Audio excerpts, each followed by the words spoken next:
পার্বত্য চট্টগ্রামের যারা পাহাড়ি জনগোষ্ঠী তাদের বয়স 250 বছর, 300 বছর, 350 বছর। 250 বছর আগে ত্রিপুরা থেকে, কম্বোডিয়া থেকে, মঙ্গোলিয়া থেকে অথবা বার্মা থেকে আসলে অরিজিনাল আদিবাসী হয় না, হতে পারে না। এই পুরো জনগোষ্ঠীর আদিবাসী হচ্ছে বাঙালিরা। অতএব সেটলার বলবার মধ্য দিয়ে কিছু কিছু জাতীয় গণমাধ্যম এবং তথাকথিত কিছু দেশ বিক্রি করা বুদ্ধিজীবী দালালরা যেটা বলবার চেষ্টা করছে, বাঙালিরা হচ্ছে অপর, বাঙালিরা কোনো দেশ দখল করে ওখানে যায় নাই সাদাদের মতো। অতএব সাদাদের চোখ দিয়ে পার্বত্য চট্টগ্রামকে দেখবার যে ভুল নীতি আমরা দেখতে পাচ্ছি, এটা বন্ধ করতে হবে। এটা বাংলাদেশের স্বাধীনতা, সার্বভৌমত্ব এবং আমাদের জাতীয় স্বার্থের পরিপন্থী। তাহলে আমাদের মিলনের জায়গা কোথায়? সূত্র হচ্ছে বাংলাদেশিতা।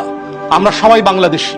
যে যেখান থেকে 250 বছর আগে আসছেন, যে যেখান থেকে ত্রিপুরা থেকে আসছেন, যে যুদ্ধ থেকে পালায়া বায়ানমার থেকে, বার্মা থেকে আসছেন অথবা মঙ্গোলিয়া থেকে আসছেন, আপনারা সবাই এখন বাংলাদেশী। আপনারা শত শত বছর ধরে এখানে আছেন। অতএব আপনাদের জাতিসত্তা